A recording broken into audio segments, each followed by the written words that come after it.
Oke, Bismillahirrahmanirrahim. Assalamualaikum warahmatullahi wabarakatuh. Alhamdulillahirrahmanirrahim. Kita bertemu kembali untuk teori farmakognosi hari ini. Sebelumnya kita telah membahas antara lain tentang tata nama simplicia, cara pengolahan simplicia, kemudian pemeriksaan mutu simplicia maupun ekstrak. Nah, hari ini untuk pertemuan kelima kita akan membahas tentang metode ekstraksi. Nah, jadi setelah kita memperoleh simplicia, nah simplicia tersebut kita dapat olah menjadi ekstrak, ya, baik ekstrak kering, ekstrak kental maupun ekstrak cair. Nah, digunakan jadi untuk memperoleh ekstrak itu kita gunakan cara ekstraksi. Nah, kita ketahui apa saja sih metode ekstraksi pada simplicia tersebut untuk memperoleh ekstrak. Oke, jadi sebelum kita membahas tentang apa saja metode ekstraksi, kita bahas dulu apa sih ekstraksi tersebut, gitu ya. Nah, ekstraksi adalah merupakan proses pemisahan suatu zat atau beberapa zat dari suatu padatan atau cairan dengan bantuan pelarut. Nah, pemisahan tersebut terjadi atas dasar kemampuan larutan yang berbeda dari komponen-komponen tersebut. Nah, ekstraksi biasanya digunakan untuk memisahkan dua zat berdasarkan perbedaan pelarut. Nah, di mana ekstrak tersebut dapat berupa ekstrak kering, ekstrak kental, atau ekstrak cair yang dibuat dengan menyaring simplicia nabati dan hewani dengan menggunakan cara yang tepat atau yang cocok di luar pengaruh matahari yang langsung. Nah, itu merupakan pengertian dari ekstraksi. Nah, apa sih tujuan dari ekstraksi tersebut, gitu ya. Nah, yang pertama, tujuan dari ekstraksi adalah senyawa kimia telah diketahui identitasnya untuk diekstraksi dari organisme, kemudian bahan diperiksa untuk menemukan kelompok senyawa kimia tertentu. Nah, jadi misalnya alkaloid. Nah, jadi kita mengekstraksi tadi yang pertama, awalnya kita membuat simplicia, kemudian kita membuat ekstrak dengan proses ekstraksi. Kemudian tujuannya adalah kita untuk mengetahui bahan yang diperiksa simplicia tersebut atau ekstrak tersebut terkandung komponen senyawa apa sih, gitu ya. Nah, antara lain misalnya apakah mengandung alkaloid, flavonoid, atau saponin, meskipun struktur kimia sebetulnya dari senyawa ini bahkan keberadaannya belum diketahui. Nah, jadi untuk tanaman-tanaman biasanya yang belum diketahui kandungan senyawa aktifnya harus dilakukan proses, biasanya tahap pertama itu simplicia, kemudian selanjutnya adalah proses ekstraksi untuk memperoleh ekstrak. Nah, kemudian tujuan ekstraksi selanjutnya adalah organisme atau tanaman atau hewan yang digunakan dalam pengobatan tradisional. Jadi setelah diketahui kandungannya, maka dapat diketahui manfaatnya sehingga dapat digunakan dalam proses pengobatan secara tradisional atau pengobatan tradisional. Kemudian untuk mengetahui sifat senyawa yang akan diisolasi belum ditentukan sebelumnya dengan cara apapun. Nah, kemudian kita bahas selanjutnya adalah kita bahas tentang jenis-jenis dari metode ekstraksi tersebut. Nah, jenis-jenis metode ekstraksi yaitu pertama ada ekstraksi dengan pelarut, kemudian destilasi uap, dan cara-cara lainnya. Nah, yang pertama ekstraksi dengan pelarut ini dibagi dua, dengan cara dingin dan dengan cara panas. Kemudian ada destilasi uap, dan cara lainnya ada antara lain ekstraksi berkesinambungan, superkritikal karbon dioksida, ekstraksi ultrasonik, serta ekstraksi energi listrik. Nah, kita bahas yang pertama untuk ekstraksi dengan pelarut. Nah, terbagi dua secara umum, cara dingin dan cara panas. Nah, cara dingin terbagi dua lagi, yaitu secara ada metode maserasi dan perkolasi, dan cara panas antara lain ada reflux, soklet atau sokletasi, alatnya soklet, prosesnya sokletasi, kemudian digesti, infusa, serta dekokta. Nah, kita bahas dulu yang pertama, cara dingin dengan proses maserasi. Nah, maserasi merupakan proses pengekstrakan simplicia dengan menggunakan pelarut dengan beberapa kali pengocokan atau pengadukan pada suhu kamar. Nah, metode maserasi digunakan untuk menyaring simplicia yang mengandung komponen kimia yang mudah larut dalam cairan penyari dan tidak mengandung seperti benzoin, tiraks, dan lilin. Nah, prinsip dari maserasi yaitu penyarian zat aktif yang dilakukan dengan cara merendam serbuk simplicia dalam cairan penyari yang sesuai pada suhu kamar, terlindung dari cahaya. Cairan penyari akan masuk ke dalam sel melewati dinding sel.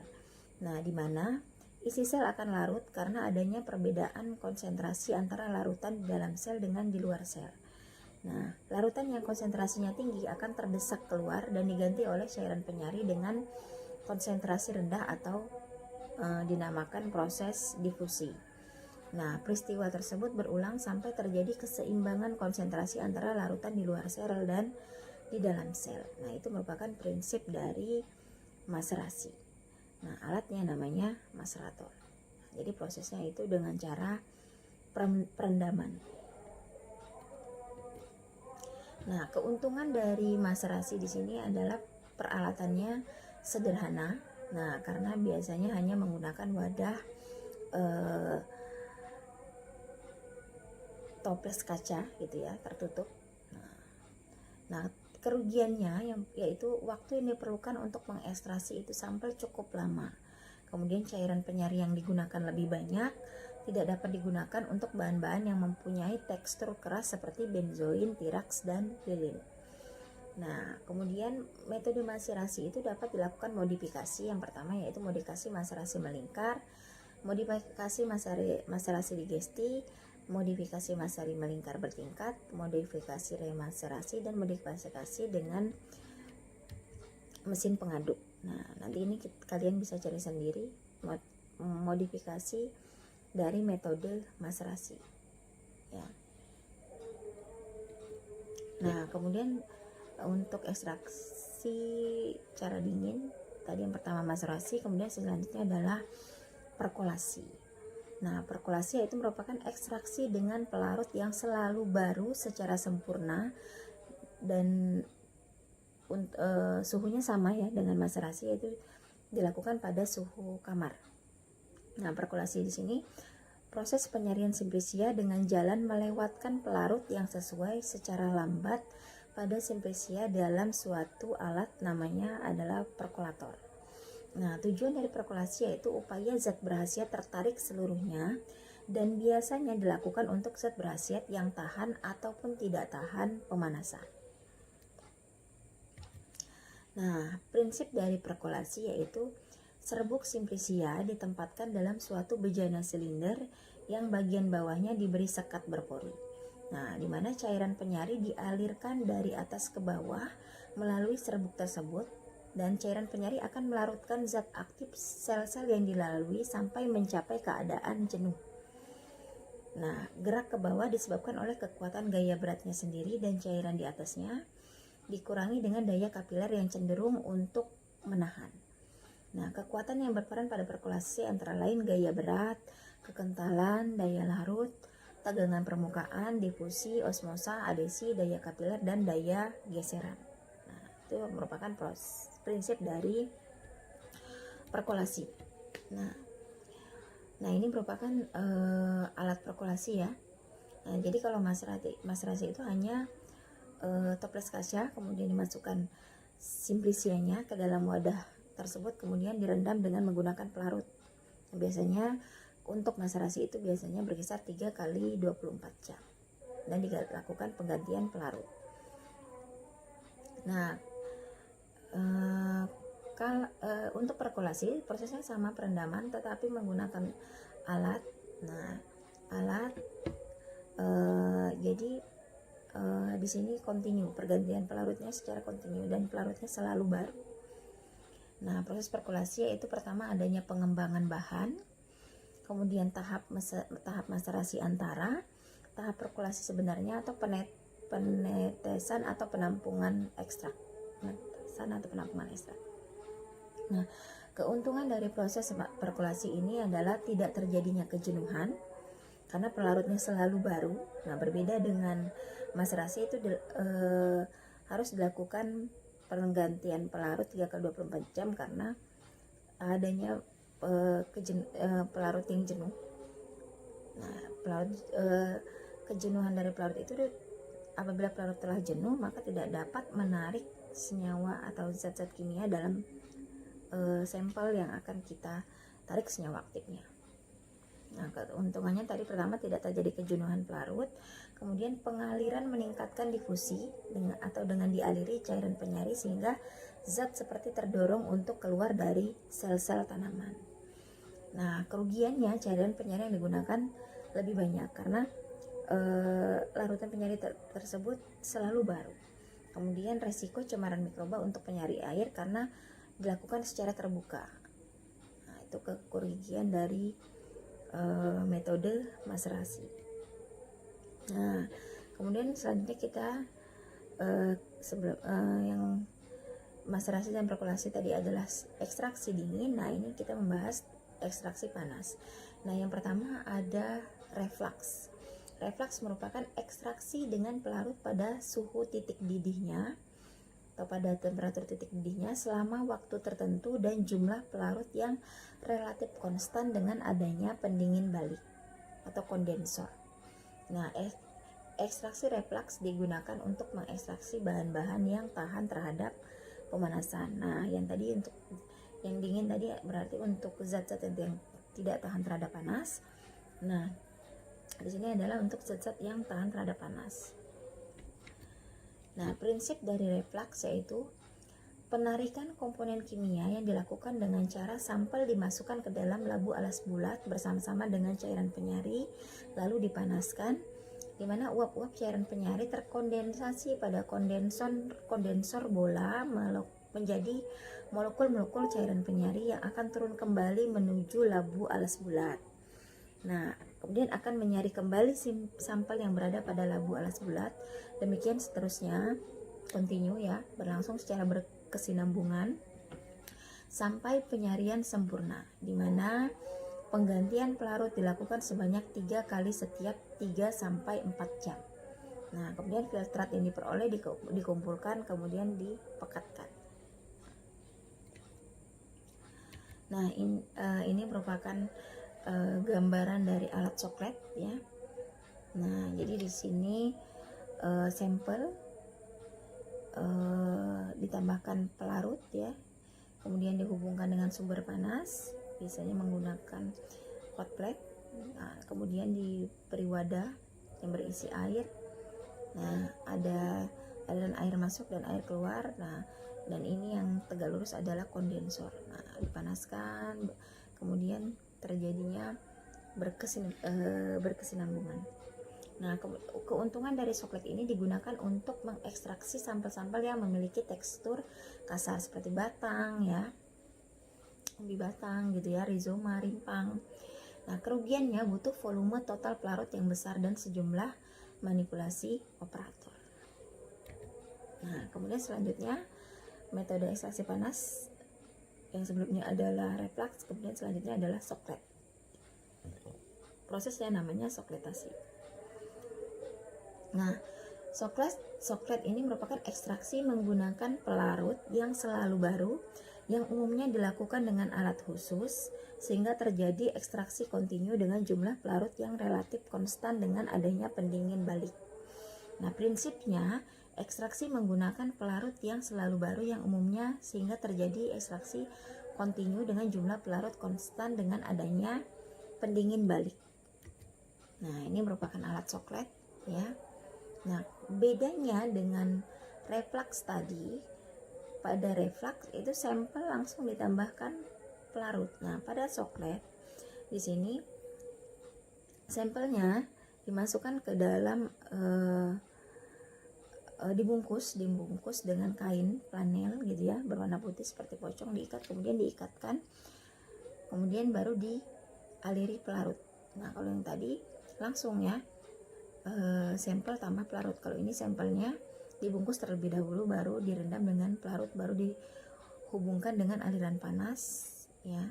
Nah, prosesnya sama, kontinu atau berkesinambungan. Nah, keuntungan dari alat soklet ini yaitu dapat digunakan untuk sampel dengan tekstur yang lunak dan tidak tahan terhadap panas secara langsung. Nah, jadi di sini sampelnya tidak langsung berhubungan dengan panas. Berbeda dengan refleks tadi itu sampel langsung terkena panas sehingga sangat tidak tahan untuk senyawa-senyawa yang tidak tahan panas. Kemudian keuntungan dari soklet ini digunakan pelarut yang lebih sedikit serta pemanasannya dapat diatur. Nah, kerugian dari soklet ini yang pertama, karena pelarutnya didaur ulang, maka ekstrak yang terkumpul pada wadah di sebelah bawah terus-menerus dipanaskan sehingga dapat menyebabkan reaksi peruraian oleh panas, ya. Kemudian jumlah total senyawa-senyawa yang diekstraksi akan melampaui kelarutannya dalam pelarut tertentu sehingga dapat mengendap dalam wadah dan membutuhkan volume pelarut yang lebih banyak untuk melarutkannya. Kemudian kerugiannya selanjutnya adalah bila dilakukan dalam skala besar, mungkin tidak cocok untuk menggunakan pelarut dengan titik didih yang terlalu tinggi. Nah, kemudian selanjutnya adalah ekstraksi digesti. Nah, ini merupakan maserasi kinetik, yaitu dengan pengadukan kontinu, ya, pada suhu yang lebih tinggi dari suhu kamar. Nah, biasanya suhunya berkisar 40 sampai 50 derajat Celcius. Nah, keuntungan dari pemanasan ini yaitu pertama, kekentalan pelarut berkurang sehingga dapat mengakibatkan berkurangnya lapisan-lapisan batas. Kemudian daya melarut cairan penyari akan meningkat serta koefisien difusi berbanding lurus dengan suhu absolut dan berbanding terbalik dengan kekentalan.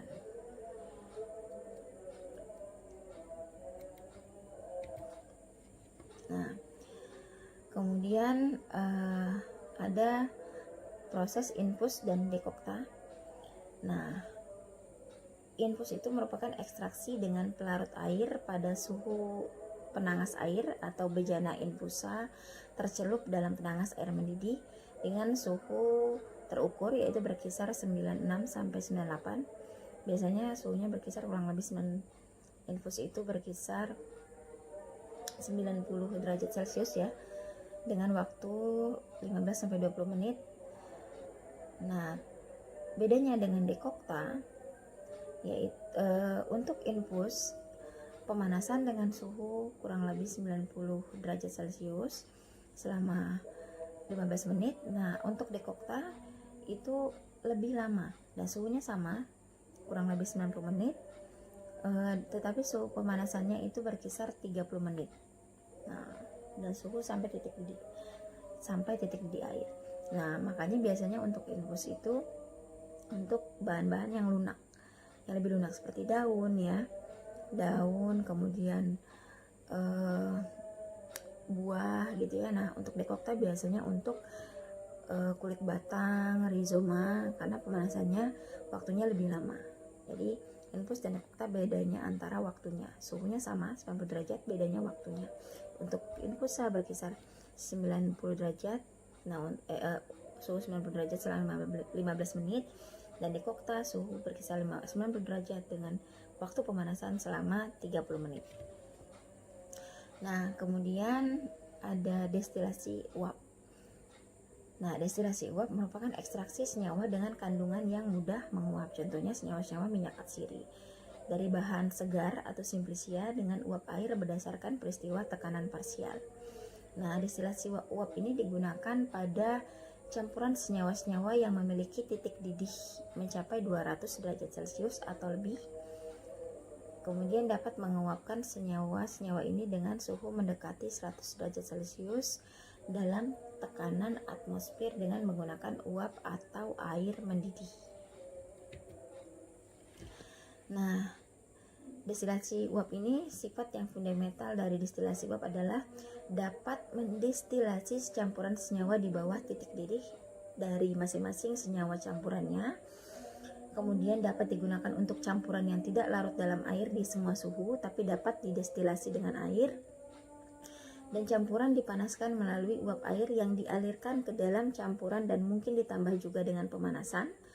dimana uap dari campuran akan naik ke atas menuju ke kondensor dan akhirnya masuk ke labu destilat. Nah, ini merupakan alat dari destilasi uap ya. Nah, untuk prinsip dari destilasi uap yaitu penyarian minyak menguap dengan cara simplicia dan air ditempatkan dalam labu berbeda, di mana air dipanaskan dan akan menguap. Uap air akan masuk ke dalam labu sampel sambil mengekstraksi minyak menguap yang terdapat dalam simplicia. Kemudian uap air dan minyak menguap yang telah terekstraksi akan menuju kondensor dan akan terkondensasi, lalu akan melewati pipa alonga. Kemudian campuran air dan minyak menguap akan masuk ke dalam corong pisah dan akan memisahkan antara air dan minyak atsiri. Nah, jadi destilasi uap ini khusus untuk senyawa yang mengandung minyak atsiri atau minyak menguap. Nah, kemudian ada cara-cara ekstraksi lainnya ya. Oke, yang pertama ada ekstraksi berkesinambungan, yaitu proses ekstraksi dilakukan berulang dengan pelarut yang berbeda atau resirkulasi pelarut, dan prosesnya tersusun berurutan beberapa kali. Kemudian dilakukan guna meningkatkan efisiensi atau jumlah pelarut dan dirancang untuk bahan dalam jumlah besar yang terbagi dalam beberapa bejana ekstraksi. Nah, kemudian ada superkritikal karbon dioksida yang digunakan untuk ekstraksi serbuk simplicia, dan umumnya digunakan adalah gas karbon dioksida. Dengan variabel tekanan dan suhu akan diperoleh spesifikasi kondisi polaritas tertentu yang sesuai untuk melarutkan senyawa dengan kandungan tertentu. Nah, kemudian ada ekstraksi ultrasonik, yaitu menggunakan getaran ultrasonik lebih dari 20.000 Hz, yang prinsipnya yaitu meningkatkan permeabilitas dinding sel, menimbulkan gelembung spontan sebagai stres dinamik, serta menimbulkan fraksi interfase.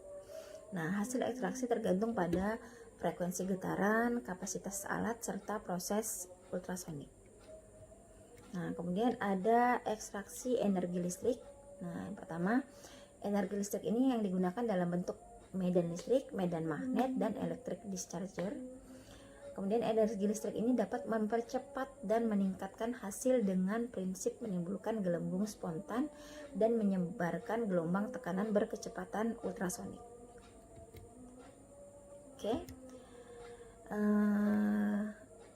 sekian ya tentang proses dari ekstraksi ya. Sekian pertemuan hari ini. Jika ada pertanyaan silahkan di Google Classroom. Oke, baiklah, saya ucapkan terima kasih. Saya tutup. Wabillahi taufiq wal hidayah. Wassalamualaikum warahmatullahi wabarakatuh.